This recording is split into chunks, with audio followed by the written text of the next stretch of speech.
నమస్కారం. తత్వమసి కార్యక్రమానికి స్వాగతం.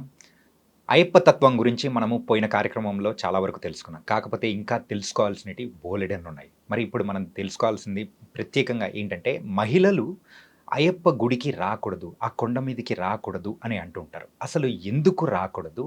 ఎందుకు వాళ్ళని మాత్రం అంటే వాళ్ళు వస్తే ఏమవుతుంది? ఇలాంటి వాటి గురించి సందేహాలు మనందరికీ నివృత్తి చేయడానికి కూడా ఇక్కడైతే మనతో పాటు కూడా డాక్టర్ భార్గవ గురుస్వామి గారు ఉన్నారు. ఆయన్ని అడిగి తెలుసుకుందాం. గురుగారు నమస్తే. స్వామియే శరణం అయ్యప్ప, వందే మాతరం. నేను చాలా మందిని నేను అడిగాను. ఏంటంటే అయ్యప్ప స్వామి బ్రహ్మచారి కాబట్టే మహిళలకు అక్కడ కొండ మీదకి అలౌ లేదు అని చెప్పేసి కూడా అన్నారు. ఇది ఎంతవరకు నిజం? మహిళలను మెయిన్గా ఎందుకు అక్కడికి రానివ్వరు? శబరిమలకి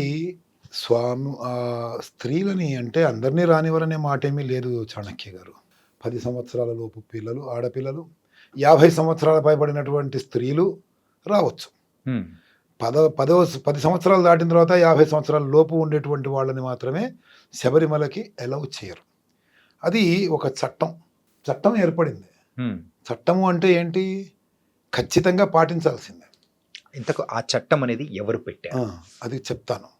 అయితే ధర్మము అనేటువంటిది వేరండి. ముందు మనం చట్టం ఏంటి, ధర్మం ఏంటి కొంచెం నిమిషం మాట్లాడుకుంటే మిగతావన్నీ మనకు అర్థం అవుతాయి. చాలామంది మీకు చెప్పారని అన్నారు కదా, అయ్యప్ప బ్రహ్మచారి కాబట్టి అక్కడికి కొండకి శబరిమలకి రానివ్వట్లేదు అని. ఇక్కడ కాంట్రవర్షనల్ టాక్స్ నేను చేయాల్సి వస్తుంది, with your permission. Yeah please. ఏంటంటే కాంట్రవర్షియన్ కాదు, నిజం అనేది కూడా ప్రేక్షకులకు తెలియాలి.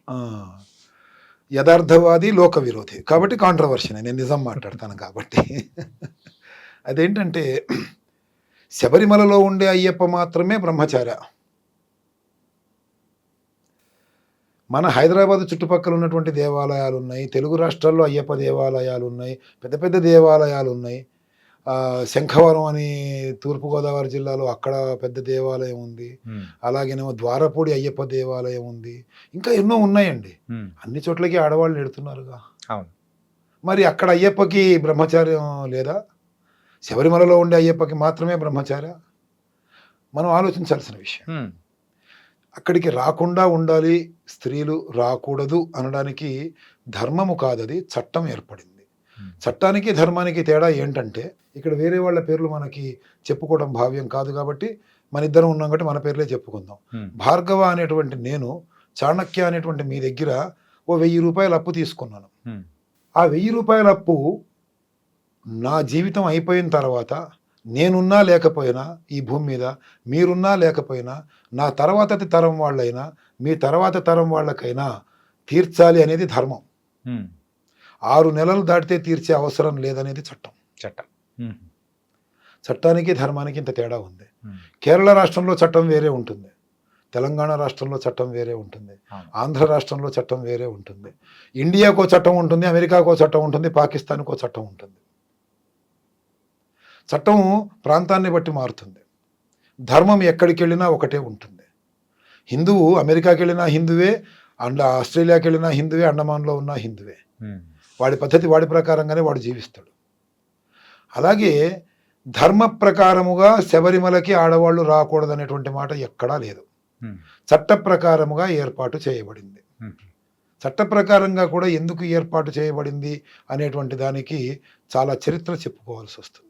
ముఖ్యంగా ఒక 100-150 సంవత్సరాల క్రితం వరకు ఉన్నటువంటి సిచ్యువేషన్స్ని మనం ఆలోచించాలి. అడవులు ఎక్కువగా ఉండేవి, జనాభా తక్కువగా ఉండేది. ఆ రోజుల్లో ఒక సామెత కూడా ఉండేది, కాశీకి వెళ్ళినవాడు కాటికి వెళ్ళినవాడు ఒకటి అని, మళ్ళీ వస్తాడో రాడో తెలియదు అని. అంటే ఏంటి? ట్రాన్స్పోర్టేషన్ తక్కువ, అడవుల్లో పడి వెళ్ళాలి. ఆ జంతువుల మూలంగానో, దొంగల మూలంగానో, దోపిడీదారుల మూలంగానో వీడు ప్రాణం లేకపోతే క్రిమికీటకాల మూలంగానో అనారోగ్యం పాలయ్యో, వరదల్లో కొట్టుకుపోయో, నీళ్లు దొరక్క చచ్చిపోయో, ఏదో రకంగా మనిషికి మరణం సంభవించేది. వాడు వస్తాడా రాడా తెలియదు. అందుకే కాశీకి పోయినవాడు కాటికి పోయినవాడు ఒకడే అనేటువంటి సామెత తెలుగు రాష్ట్రాల్లో వచ్చేది. అలాగే శబరిమల కూడా దట్టమైనటువంటి కొండల్లో ఏర్పడినటువంటి పరశురామ క్షేత్రం అది. అక్కడికి వెళ్ళాలంటే ఇప్పుడు పంపా నది దాకా దారి ఉంది, కానీ ఒకప్పుడు అక్కడ దాకా కూడా దారి లేదు. ఎరిమేలి నుంచి అడవుల్లో పడిపోవాల్సిందే 80-90 కిలోమీటర్లు నడుచుకుంటూ. ఆ రోజుల్లో మనకి బ్రిటిష్ వారి యొక్క పాలన జరిగేది. ఈ బ్రిటిష్ వాళ్ళు ఫస్ట్ స్టార్టింగ్ మన దేశంలోకి ఎంటర్ అయిందే కేరళలోంచి. కేరళలో సముద్ర తీరం చాలా ఎక్కువ, రాష్ట్రం మొత్తం దాదాపుగా సముద్ర తీరానికే ఉంటుంది. క్రిస్టియనిజం ఎక్కువ అక్కడ, బ్రిటిష్ వాళ్ళ మూలంగా ఏర్పడ్డటువంటిదే. ఎక్కడైనా మనము ఇస్లాం నుంచి క్రిస్టియన్లలోకి మారిన వాళ్ళని తక్కువగా చూస్తాం, కానీ అక్కడ ఇస్లాం నుంచి క్రిస్టియన్లలోకి మారిన వాళ్ళని కూడా చూస్తాం మనం అక్కడ. అలాంటి వాళ్ళు సైనికులు, బ్రిటిష్ సైనికులు ఉండేవాళ్ళు, దొంగలు ఉండేవాళ్ళు, దోపిడీదారులు ఉండేవాళ్ళు. ఓ 100-150 సంవత్సరాల కిందటి వరకు కూడా హిందువులందరూ వారి యొక్క ఆరాధ్య దైవమైనటువంటి ఆ రాష్ట్ర ప్రజలందరూ కూడా కేరళకి ఆడవాళ్ళు, మగవాళ్ళు, పిల్ల పెద్ద పీచు అందరూ కూడా వెళ్ళి వాళ్ళ యొక్క మొక్కుబడులు తీర్చుకునేవాళ్ళు. మనం తిరుపతిలో వివాహాలు చేసుకోవటము, నామకరణము, బారసాల, జుట్టు ఇవ్వటం ఇవన్నీ చేసుకుంటాం కదా. అలా శబరిమలలో ఆ 18 మెట్ల ముందర పనిచేసి ఇరుముడి కట్టుకొని 18 మెట్లెక్కి దర్శనం చేసుకునేవారు. ఇరుముడి కట్టుకుని వాళ్ళు దేవాలయానికి ఉత్తరం వైపు ఉన్నటువంటి మెట్ల ద్వారా వెళ్ళి దర్శనం చేసుకునేవాళ్ళు. ఇప్పుడు దేవాలయం వెనక భాగంలో ఉన్నటువంటి భస్మక్కుళము అనేటువంటి స్నానఘట్టం ఏదైతే ఉందో అది ఆ రోజుల్లో 18 మెట్లకి ముందు వైపు ఉండేది. ఇప్పుడు వెనక్కి మార్చారు క్రౌడ్ ఎక్కువ అవటం వల్ల. అయితే ఆ అడవుల్లో వెడుతున్నటువంటి ఆడవాళ్ళు, ఆ రోజుల్లో బాల్య వివాహాలు కూడా ఉండేవిగా. 8 ఏళ్లకో 9 ఏళ్లకో పెళ్ళి అయిపోయేదిగా. అంటే 10-11 ఏళ్ళు అయ్యేటప్పటికి ఆ పిల్ల చాలా పూర్తి మెచ్యూరిటీతో కనిపిస్తూ ఉండేది. అవునా కాదా? ఆ పరిస్థితులలో ఆ బ్రిటిష్ వాళ్ళు ఎవరైతే సైనికులు అక్కడ ఉండేవాళ్ళు, వాళ్ళు వాళ్ళ పెళ్ళాం పిల్లల్ని వదిలేసి ఇంగ్లాండ్లో ఇక్కడికి వచ్చి బతుకుతూ కామవాంఛలకి తట్టుకోలేక మన వాళ్ళ మీద కన్నేసేవాళ్ళు. అదే సమయంలో దోపిడీ దొంగల యొక్క అది ఎక్కువగా ఉండేది. వెళ్ళినటువంటి మగవాళ్ళు ఈ ఆడవాళ్ళని కాపాడాలా, వాళ్ళని వాళ్ళు కాపాడుకోవాలా తెలియక ప్రాణాలు పోగొట్టుకునేవాళ్ళు. వాళ్ళ దగ్గర ఉన్నటువంటి ధనము వీళ్ళు దోచుకునేవాళ్ళు. ఈ ఆడపిల్లలని చెరబట్టేవాళ్ళు. స్త్రీలు, హిందూ స్త్రీలని చెరబట్టేవాళ్ళు, చంపేసేవాళ్ళు. ఆ పరిస్థితులలో ఏం చెయ్యాలో తెలియక అందరూ కూడా చాలా సతమతం అయిపోతూ ఉంటే దేవ ప్రశ్న అనేటువంటి విధానము కేరళలో చాలా ప్రసిద్ధి పొందింది. దేవ ప్రశ్న అంటే ఏంటంటే చాలా నియమనిష్టలతో ఒక వ్యక్తి అయ్యప్ప స్వామికి కానీ తన ఆరాధ్య దైవానికి కానీ పూజ చేసి ఆ స్వామిని తన ఒంటి మీదకి రప్పించుకొని అక్కడ ఏదైతే సమస్య ఉందో ఆ సమస్యకి సమాధానం తెలుసుకొని, ఇప్పుడు మన తెలంగాణలో బోనాల పండుగ అయిన తర్వాత రంగమెక్కి చెప్తూ ఉంటారు కదా భవిష్యత్తు గురించి, ఆ విధంగా చెప్తుంటారు. ఇప్పటికీ జరుగుతుంది అది. అలాంటి దేవ ప్రశ్నలోనే అంటే ఒక ఉదాహరణగా చెప్తున్నాను, త్రివేంద్రంలో తిరువనంతపురంలో 6వ నెల మాళిగ తీయకండి అని చెప్పేసి ఆన్సర్ రావటం మూలంగా ఆపేశారు. నాగబంధం ఉంది తీయకండి అని చెప్పారు. అలాంటిది చాలా పవర్ఫుల్ అనమాట. అలాంటి దేవ ప్రశ్న వేస్తే స్వామి చెప్పిన మాట ఏంటంటే, ఈ అడవుల్లో మీరందరూ రావటం మూలంగానే కదా మీకు ఇన్ని తిప్పలు వస్తున్నాయి, కాబట్టి మీరు రావటం మానేసి ఉత్తరాయణ పుణ్యకాలం ఏదైతే ప్రారంభం అవుతుందో, అంటే మనకి సంక్రాంతి, సూర్యుడు మకర రాశిలోకి ప్రవేశించినప్పటి నుంచి ఉత్తరాయణ పుణ్యకాలం మొదలవుతుంది. ఆ సమయంలో మాత్రం ఉత్తరాయణ పుణ్యకాలం చాలా ప్రసిద్ధి చెందింది కాబట్టి మొత్తం సంవత్సరం అంతా దేవాలయాన్ని మూసేసి ఉత్తరాయణ పుణ్యకాలంలో మాత్రమే ఒక వారం 10 రోజుల పాటు దేవాలయాన్ని తెరిచి శుద్ధి చేసి అందరూ కూడా గుంపులు గుంపులుగా కత్తులు, కటార్లు, బాణాలు, విల్లంబులు, గంటలు, గదలు ఇలాంటి ఆయుధాలు పట్టుకొని మిమ్మల్ని మీరు కాపాడుకుంటూ వచ్చి ఇక్కడ స్పెషల్గా విశేషమైన పూజలు చేసి వెడుతూ ఉండండి, దేవాలయం పాడైపోకుండా. అప్పటి వరకు శబరిమలకి మనం వస్తూ ఉంటే పట్టణముతిట్ట అనే గ్రామం వస్తుంది. అది ఇప్పుడు ఒక పెద్ద డిస్ట్రిక్ట్. దానికి ఉత్తరంగా 2 కిలోమీటర్ల దూరంలో స్వయంభూగా నేను వెలుస్తున్నాను, అక్కడికి వచ్చి మీరు మీ యొక్క మొక్కులు చెల్లించుకోండి అని ఆయన దేవప్రశ్నలో చెప్పడం జరిగింది. కానీ కమ్యూనికేషన్ గ్యాప్స్, అప్పుడు ఇంత కమ్యూనికేషన్ స్పీడ్ లేదు కదా, లేదు. తద్వారా కమ్యూనికేషన్ తెలిసినా కూడా ఎవరో ఏదో పుట్టిస్తున్నారు, దేవాలయాన్ని మూసేయాలి అని చెప్పేసి బ్రిటిష్ వాళ్ళు ఏదో చేస్తున్నారు అనే ఉద్దేశంతో అడవుల్లో అలాగే పడుతూ లేస్తూ ఈ ఆడవాళ్ళు మగవాళ్ళు అందరూ వెడుతూ అప్పటి తురుష్కులు, అప్పటి బ్రిటిష్ వాళ్ళు, అప్పటి దొంగలు, దోపిడీదారులు వాళ్ళ బారిన పడి ప్రాణాలు, ఆడవాళ్ళ మానాలు, డబ్బులు అన్నీ పోగొట్టుకుంటూ ఉంటే ఏ వయస్సు స్త్రీలని చూడడం మూలంగా అయితే వీళ్ళు కామవాంఛలకి లోనై దాడి చేస్తున్నారో, ఏ వయస్సు స్త్రీలని వీళ్ళు కాపాడడం కోసం హైందవ పురుషులు తమ ప్రాణాలని పోగొట్టుకుంటున్నారో ఆ వయస్సు స్త్రీలని ఆ అడవుల్లోకి రావటాన్ని అప్పటి ప్రభుత్వం నిషేధించి చట్టం చేసింది. కానీ ఇందులో మేము ఇంకొకటి అనేది కూడా వింటూ ఉన్నాం. ఆ వయస్సు గల వాళ్ళకు సో నెలసరి అనేది కూడా వస్తూ ఉంటుంది. సో అలా వచ్చిన సమయంలలో సో అక్కడ ఉన్న పవిత్రత ఏదైతే ఉందో కొంచెము దానివల్ల కొంచెం పాడైపోతుంది. అందుకోసమే మహిళలు అనేది కూడా రావద్దు అని చెప్పేసి కూడా మేము విన్నాం. ఇది ఎంతవరకు నిజమంటారు? కేవలం శబరిమల దేవాలయం మాత్రమే పవిత్రంగా లేదండి. శ్రీశైలం పవిత్రంగా ఉంది, తిరుమల పవిత్రంగా ఉంది, సింహాచలం పవిత్రంగా ఉంది, యాదగిరిగుట్ట పవిత్రంగా ఉంది. ప్రతి క్షేత్రము పవిత్రమే. అక్కడికి అందరికీ ఆడవాళ్ళు వస్తే అపవిత్రం అయిపోతున్నాయా? లేదు. మరి శబరిమల ఎందుకు అపవిత్రం అవుతుంది? మొదటి విషయం. రెండో విషయం, అక్కడికి వచ్చేటువంటి స్త్రీ ఆ శబరిమలలో ఉన్నటువంటి స్వామిని తన కొడుకుగానో తన తండ్రిగానో భావిస్తూ నిర్మలమైన మనసుతో వస్తుంది. ఆయన్ని చూడగానే ఈవిడ భావాలు మారిపోతాయా? పోనీ ఈ స్త్రీ రాగానే అక్కడ శిల రూపంలో కూర్చున్నటువంటి స్వామిలోని మా ఆలోచనలు ఆయన భావాలు పాడైపోతాయా? ఆయన తన కూతురునో తన తల్లినో చూసినట్టుగానే చూస్తాడుగా. దాని వినండి, మొత్తం చెప్తున్నా. చెప్పండి. అలాగే అక్కడికి స్త్రీలు వస్తూ ఉంటే వాళ్ళకి నెలసరి ఇబ్బందులు వస్తాయి కదా అని అంటే, మిగతా క్షేత్రాలకు వెళ్ళేటప్పుడు వాళ్ళకి నెలసరి ఇబ్బందులు ఎప్పుడు వస్తాయో ఒక దాన్ని గణితం అంటారు. ఆ గణితం వేసుకొని ఫలానా సమయంలో ఇబ్బందులు వచ్చే అవకాశం ఉంది, మేము రాము అని ఆగుతారు కదా. అలాగే ఇక్కడ కూడా ఆగొచ్చుగా. పోనీ ఇవి కొండల్లో ఉంది అని అంటే మిగతా దేవాలయాలు కొండల్లోనే ఉన్నాయిగా. కాబట్టి అది బేస్లెస్ ఆన్సర్, మొదటి విషయం. రెండో విషయం ఏంటి అని అంటే, నేను ఇందాక చెప్పాను చూసారా, ఆ చట్ట ప్రకారముగా ఆడవాళ్ళు వెళ్ళి ఇబ్బందులు పడుతూ ఉండడం మూలంగా అలా ఆపారు. దీనికి రుజువు ఏమన్నా ఉందా అని మీరు అడగచ్చు. చెప్తాను రుజువు. దేవాలయం తిరుపతిలో ఉండేటువంటి దేవుడి పేరు ఏంటి? వెంకటేశ్వర స్వామి. మన హైదరాబాద్ పక్కన ఉన్న చిలుకూరులో ఉండే వెంకటేశ్వర దేవుడి పేరు ఏంటి? చిలుకూరు బాలాజీ స్వామి. వెంకటేశ్వర స్వామి. బాలాజీ. చిక్కడపల్లిలో ఉన్నది వెంకటేశ్వర స్వామి. ద్వారకా తిరుమలలో ఉన్నది వెంకటేశ్వర స్వామి. అల్వాల్లో ఉన్నది వెంకటేశ్వర స్వామి. కానీ ఒక దేవాలయంలో ఒక దేవుడి కోసము తయారు చేసినటువంటి ఆభరణాలు అదే దేవుడైనా సరే వేరే దేవాలయంలో దేవుడికి ధరింపజేస్తారా? చెయ్యరు. తిరుపతికి ద్వారకా తిరుమలకి చిలుకూరికి ఎక్కడి ఆభరణాలు అక్కడివే కానీ తిరుపతివి తీసుకొచ్చి ఇక్కడివి తీసుకెళ్ళి తిరుపతిలోనూ పెట్టరు కదా. లేదు. అలా ఏ దేవాలయంలోనూ లేదు కదా.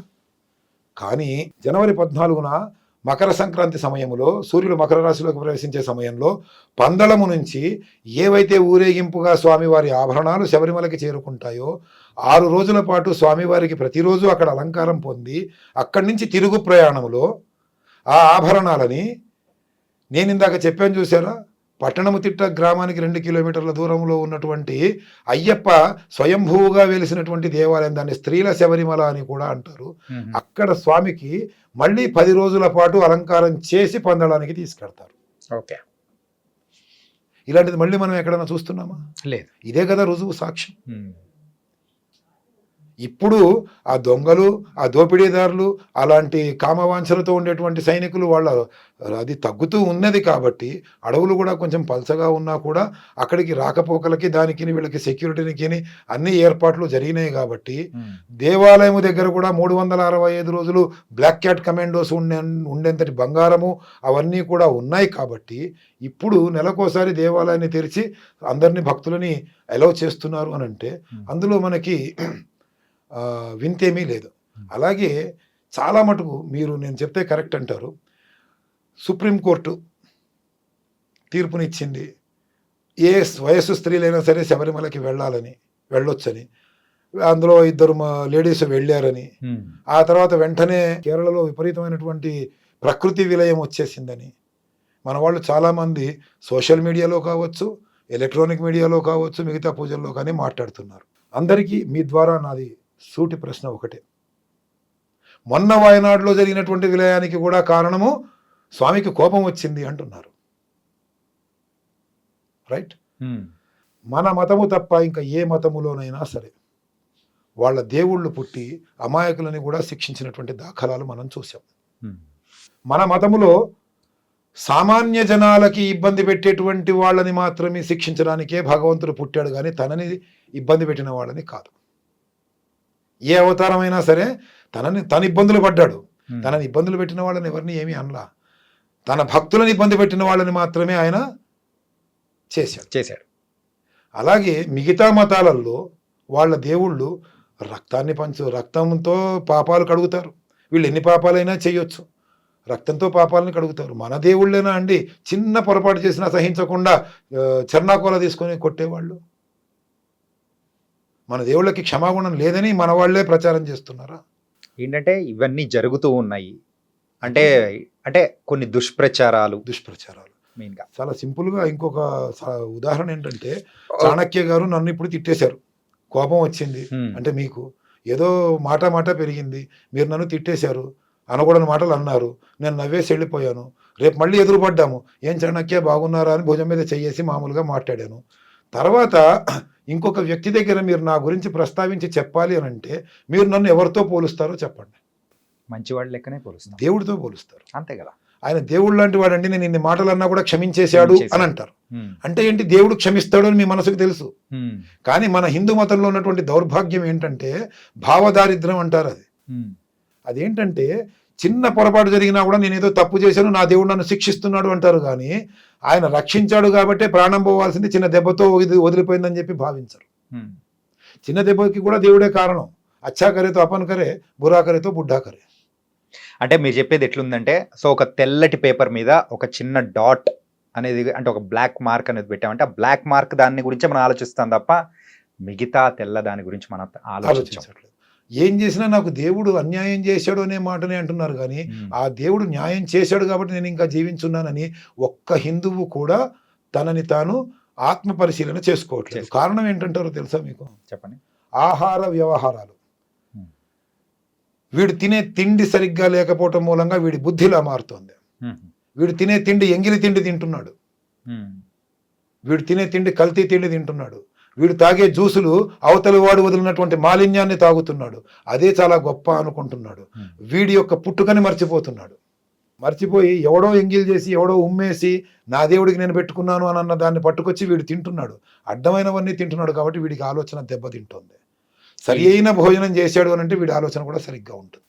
సో ప్రజలందరికీ, మిత్రులందరికీ, హైందవ సోదరులందరికీ కూడా మళ్ళీ మన ఛానల్ ద్వారా నేను చెప్పే విషయం ఏంటంటే, ప్రతి ఒక్క హిందువు కూడా పాజిటివ్గా ఆలోచిస్తూ ప్రతిదానికి దేవుణ్ణి కారణం చేస్తూ కాకుండా మానవ సహజమైనటువంటి తప్పుల్ని కూడా కారణంగా చూపిస్తూ మన యొక్క జీవనం ఈ విధంగా తయారవడానికి మనం ఏర్పాటు చేసుకున్నటువంటిది ఏంటో ప్రతిదానికి దేవుణ్ణి నిందించకుండా మన ధర్మములోని లోతు ఎంత ఉందో దాన్ని తెలుసుకునే ప్రయత్నం చేయడానికి ఎన్నో అవకాశాలు ఉన్నాయి ఈ సోషల్ మీడియా ఉన్నటువంటి ఈ రోజుల్లో. తద్వారా మీ సందేహాలని, స్వామికి సంబంధించినటువంటి సందేహాలని మాత్రమే కాకుండా హైందవ ధర్మానికి సంబంధించినటువంటి సందేహాలని కూడా మీరు మీ కామెంట్స్లో పంపించండి. తెలుసుకొని సరి అయిన సమాధానాలను మీకు చెప్పేటువంటి ప్రయత్నం పూర్తిగా చేస్తానని నేను నమ్ముతున్నటువంటి నా యొక్క ఇష్టదైవం ఆ అయ్యప్ప స్వామి మీద ప్రమాణం చేసి చెప్తున్నాను. తప్పుడు సలహాలు మాత్రము, తప్పుడు సమాధానాలు మాత్రము ఇవ్వను. కరెక్ట్ సమాధానాలు ఇచ్చే ప్రయత్నం చేస్తాను, లేదా నాకు తెలియదండి అని నమస్కారం చేస్తాను. కాబట్టి మీ యొక్క సందేహాలు కామెంట్ల రూపంలో రావాలని చెప్పి ఆ సందేహాల కోసం ఎదురు చూస్తూ మీ భార్గవ శర్మ. నా దగ్గర ఉన్న సందేహాలు, నాలో ఉన్న సందేహాలని అయితే మీరు చాలా వరకు సో దానికి సమాధానాలు అనేది కూడా చాలా వివరంగా కూడా ఇచ్చారు. ఎందుకంటే నా మైండ్లో ఉన్నది చాలా రోజుల నుంచి మెదులుతున్నది కూడా మహిళలు ఎందుకు శబరిమలైకి రాకూడదు అనే దాని గురించి కూడా ఈరోజు చాలా చక్కగా వివరించారు. ధర్మం అంటే ఏంటి, చట్టం అంటే ఏంటో, ఆ రెండు వాటికి ఉన్న వ్యత్యాసం అంటే ఏంటి అనేది కూడా ఇప్పుడున్న జనరేషన్కు అర్థమయ్యేటట్టు చాలా క్లారిటీగా చెప్పారు. So thank you so much Bhargava Sharma గారు. నమస్కారం. వందే మాతరం. మీకు కూడా ఇలాంటి సందేహాలు ఏదైనా ఉన్నాయంటే మాత్రం కామెంట్ రూపంలో మీరు కామెంట్ చేశారంటే వాటికి సరైన సమాధానాలు అనేది కూడా మన భార్గవ శర్మ గారు కరెక్ట్గా ఇస్తారు. మరొక ప్రోగ్రాంలో మళ్ళీ కలుద్దాం. అంతవరకు take care. This is your Chanakya.